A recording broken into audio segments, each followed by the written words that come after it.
Welcome back, everybody, to another episode of the Millennial View. I am who I am. Who am I? I am your host, Sprint Ravers. And today is a very special day. I am 26 years old now. January 9th, 1995, I was born. Big up. You see? Right next to me, to my left, I have a guest. This is Kim. Hi. She's a very good friend of mine. I went to college with her, the University of Albany, even though we both weren't there all 4 years. We're both actually transfers. Fun fact. She went to A&T. North Carolina Agricultural and Technical State University. Jesus Christ. Aggie pride. And once the Aggie, always the Aggie. Once the Aggie, always the Aggie. You know, I was supposed to go there for their homecoming when I went to St. Augustine's University. You know that school, right? Nope. You know that school? I heard you told me about it before, but like I don't know where it is. Where is it? It's in Raleigh. Oh, okay. So in North Carolina. But, yeah. Okay. On like a private school. Oh, you went to run. Yeah. Okay. It was a last minute And you thing. never went. You was in North Carolina and never went to G-Ho? No. That's what they called it, right? Yes. Greatest homecoming on earth. That's what we called it because I said once the Aggie, always the Aggie. You're right. You must have loved it there. Of course. So why you left? Listen, that's neither here nor there. That's just personal information. So, but we're here now. We both graduated from the University at Albany. I graduated before her. Oh, you just had to throw that in there, didn't you? To be specific, like we wasn't in the same graduating class. I felt like I was the only one that left out of like everybody that I knew. But you got up out of there. You're right. It's okay. You're right. It is okay. Yeah. So what is episode 2 of season 2? Be sure to like, share, subscribe, leave a comment, have a discussion with your friends. Why do I say that? Because learning is fundamental, people. You see me? So let's get into it. Kim, do you believe in right person, wrong time? For a short answer, no. For a short answer, no. To elaborate. So for those of you that are not familiar with the term right person, wrong time, is when you believe that you find the right person in your life, but you're just not in the right moment of that person to come into your life.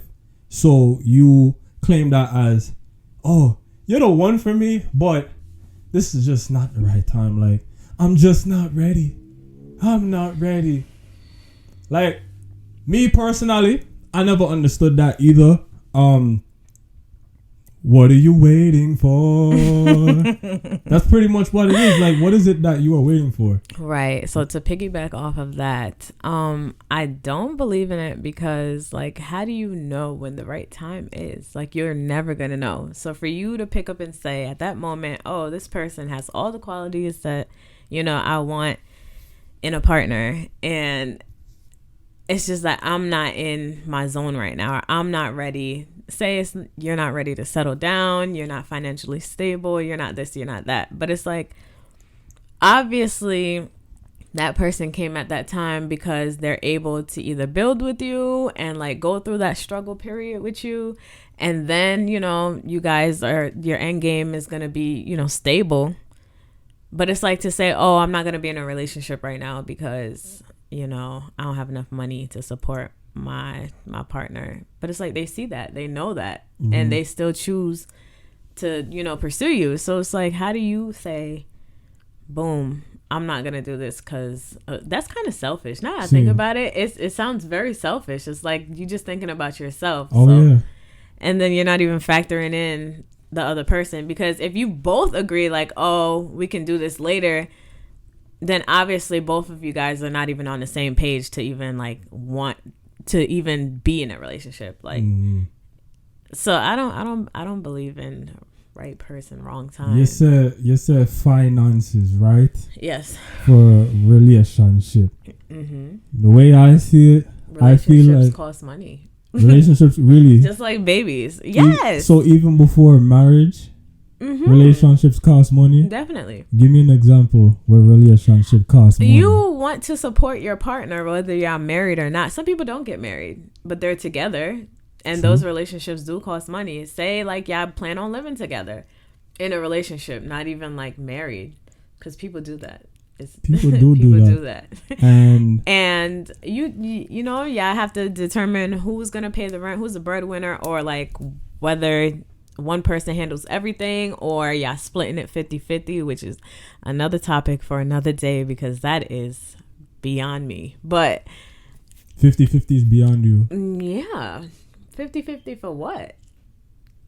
What is the beef with this 50-50 thing? Make we talk about it now. No. Every day, right? No. Every day, Mrs. said people are saying, oh, split the bill. What the fuck is that? What is the issue with that? It's like, okay, me as me, because I'm speaking for myself. Right. For me, I don't watch how much money people have or invest into me. So like say me and you go on a date, right? Mm-hmm. And I'm not going to this date thinking, oh, you're the man, so you're gonna have to pay for this. Like, first of all, I don't care how expensive the restaurant is because I know where we're going. And even if I don't know where we're going, I'm gonna bring my money regardless. So I'm going to expect that I'm paying my own portion of the bill. And even sometimes I go in and be like, all right, I got the whole thing. Like, it's not about splitting anything to me. But, like, people seem so hung up, like, oh, the guy is supposed to, like, since they invited you on the date, or the girl, since they invited you on the date, they supposed to, you know, cover it, or y'all can't go, like, you shouldn't go into it thinking they're supposed to pay for it. I mean, in the back of my mind, yes, I'm like, all right, maybe he should pay for it, but like I'm not gonna hold that over your head. Like I'm not gonna be like, oh, this guy is not gonna pay for this bill and like this is our last date. You know what I'm saying? Like, I don't know. For me, I don't go into a date thinking I'm not gonna pay for my meal. I feel like I'm like backtracking, but I'm not gonna pay for my meal. You feel like you're not gonna pay for your meal? No, I'm saying like I don't feel like I should go in with a mindset thinking that somebody else is going to pay for me because they are the guy. They are entitled to pay. Yeah. Okay. Like, I'm going to go with my money, and I'm not going to hold that over. Like, I'm not going to be like, damn, this nigga is cheap. He don't got no money. He don't got no bread. Like, he made me pay for my half or blah, blah, blah. Like, I'm not going to do that. But then again, it's like, I'd rather pay for the whole thing than somebody tell me, oh, we going half on it. It's like... I mean, I feel there's moments where some people actually like take up the offer, like, oh, did you want to go half? And then that's when you think about it, like. And then it's like, all right, so here go another example, because I don't really go on dates per se, but like I go out with my friends, my girlfriends, and sometimes we even end up in arguments about who's gonna pay this. Like, not a bad argument. It's like, oh, I got the bill. No, Shantae, you don't have it this time. Let me take it. Like, I'll be like, nah, like, move. Like we be fighting over who's gonna pay it because we gonna pay the whole thing. Like, you get what I'm saying? It's not like, oh, well, you ordered this, that, and a third, so you gotta pay 75% of the bill. Like, you need to put up $40. Like, I literally, I don't believe in that stuff. Like, so when it's like 50-50 in a relationship, it's like, why would you even want me to pay half the rent? It's either you're going to pay the whole rent or I'm going to pay the whole rent and then, like, you get the groceries or some shit. Like, we shouldn't even be discussing who's half is what half. Half what? Like, how do you split rent in half? You don't want to save money? Y'all both occupy the area. Like, all that too. How do you split it in half? Like, oh, the rent $1,500. I need just $750. Like, what? Like, you not just pay it this month. I got you next month. Like, or like just pay the rent. Like, I don't know. That whole 50-50 I mean, that's thing why people have weird. Roommate though. Irwa in what them call it? Atlanta, Georgia. Mm-hmm. The rent down there is like what? $400 or whatever. Like, it's cheap there, right? I don't know. So people get roommate. You see me? But if If your rent is $400, you shouldn't even be worried about paying rent. Some people want to budget their money. Nothing wrong with a little budget. I wish rent was $400. I wish that too, but hey, here we are. No, man. I'd buy a house if rent was $400. How much is rent in Newburgh? She's from Newburgh, by the way, you guys. I don't know. It's like the norm. Like for a 1-bedroom, it ranges from like maybe $900 to like $1,200, $1,300 a month. A month? Yeah. And that's in like the city of Newburgh. Like that's not even like the town where like, you know, the quiet residences are. Residents. Right. You know, you get what I'm saying? Yeah. Like it's like in the city, like in the hood. Have you ever, okay, so let's shift real quick. Have you ever thought that, you know, you've encountered a person and maybe you just happen to blindly block the blessing, meaning that, oh, damn, he could have been, you know, the good one for me? No. Why you went in the mic like that? Like, no. No, because what? No, I don't block my blessings. You don't block your blessings? I let God do what he's doing. Okay. But this is a very loaded question. So you're saying like, you meet a guy. Yes. And the two on a par, right? And you guys, you know, connect. On a connect like Wi-Fi. See? Sometimes that Wi-Fi be a little shaky. No, alright. Imagine if the Wi-Fi was strong, no disconnection, no lag, none of that. Okay. Right? Yeah, connected. Right. Right, and then but you decide to disconnect for some reason. Being I don't know what. Well, the reason if there's is. a reason for me to disconnect, then that connection wasn't as strong as you thought it was. Oh, say me and a guy, we connect, and then I disconnected. You're saying, well, I blocked that blessing, or I like disconnected from that good guy that could have potentially led to, you know, whatever is next. Yeah, cause imagine now, right? Imagine the next guy you encounter wasn't like start drain you, complete opposite of that good guy that you've encountered before. You know, so this is how I feel about that.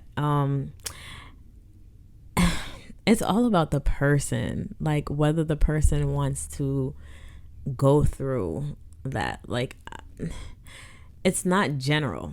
It's literally on an individual basis. So like if I feel like I did not want to be with that good guy per se, or like I disconnected for some sort of reason, because obviously I developed a reason in my heart where I was like, all right, I'm gonna pull the plug on this one. And then my next relationship was a complete opposite of what I was, you know, presented in the previous one. It's up to me whether I want to stay in that or like disconnect from that one too, because I'm pretty sure there's going to be somebody else. And even if there isn't, then at that moment, maybe that was a learning, you know, a lesson, or that was the blessing in itself for me to see the differences between the good and the bad. Like, I don't feel like, are you asking me, am I going to go like back to the good guy or try to like rekindle, or no, I just missed out on the good guy? I'm asking, do you feel like you missed out? No, because I had the good guy. Okay. And then I had the bad guy. Okay. But I'm not ever going to regret the fact that I had the good guy and then changed and had the bad guy. Like, I'm not going to I can't go back in time and be like, damn, I should have did this different and maybe we would have been together. Like, you can't dwell on the past because time keep going. So, no, I don't feel like I blocked my blessing, or my blessing was the lesson. Like, the lesson to learn that in life, you're presented with good and bad. You may experience some good, you may experience some bad, but it's like, what are you going to do after that? Like, how do you move forward from that? That blessing was a lesson. The blessing was a lesson. I like that. I like how that rolls off the tongue. Like the blessing was a lesson. Yeah, like your name killer now, you see. But no, okay, so I do hear you. Mm-hmm. Piggyback on that, like I do believe, you know, every blessing is actually a lesson, because, you know, you have some good guys out there that, you know, encounter a girl that has like no experience at all, like zero experience of what a good guy is like. Mm-hmm. And it's like they don't know what to do. They never study. They never do their homework. You know what I'm saying? So, you know, they could either take the time out to learn from this, mm-hmm. or it can break them and they lose. Well, I don't think they'll really lose. That's why I said it's on an individual basis, because it's up to that person to like determine what are they going to do with such lesson. Like, what are they going to do with what happened? What is your next step? You should always worry about your next step, not what happened. Like, just focus on the future. Focus on what's next. All that too. Like, take what you learn and apply it to what's gonna happen after. Mm-hmm. Yeah.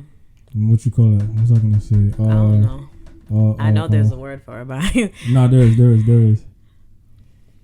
Okay. So, yeah, she not the experience. Mm-hmm. She not do the homework, mm-hmm. and you know, even if like if it doesn't work between me and her, mm-hmm. and we go our separate ways, and she finds someone else and she actually picks up those habits that, you know, the good guy has taught her, it's still like the good guy gained something from it. You know what I'm saying? Like, she's like he made a better woman or something. Exactly. Okay. I mean, hey, yeah, I gotta get the credit for, you know. Why you gotta get the credit though? Down. But how would you even know that she took some of those qualities from you and applied it to her next relationship? Like, why are you still invested in her? I'm not invested in her. I'm saying. But how do you know that? Because she didn't know anything before. So it's like, yo. How you know? What do you mean, how you know? Like, how are you even gonna know? All right, so someone that like don't like, you know, how to handle a disagreement. Mm-hmm. Or they don't know how to communicate. Okay, so they learn communication during your relationship. That's what I'm saying. Okay. And learn how to like handle a disagreement without clashing and all that shit. How do you know that that's going on in her next relationship? Like, how would you know that? You're right. You're right. I mean, you never know. I mean, they could take it upon themselves and be like, to just share that information. Give thanks because no. Well, if that's what you're waiting on, I'm not waiting on it. Up. I'm not anticipating it at all. But I mean, if that was to come around, and it's like, because again, I mean, we don't know what happens in these relationships behind closed doors. Meanwhile, everyone's on social media saying relationship goals. It's the love for me. It's the romance for me. I'm such a hopeless romantic. Fuck off. But hopeless romantic. Yeah. No need for sit down, man. Jesus Christ. There's so much to touch on when it comes to like relationships. No, this day and age. Yeah, or like there is. It's a lot to cover. People need to know. People need to know the difference between good man and a bad guy. So what's good for you could be bad for someone else. Like, this is why I keep saying it's like on an individual basis. Like, all right, hold it, cause we're gonna do that for the next episode. People, this is Millennial View. I am your host, Spirit Ravers.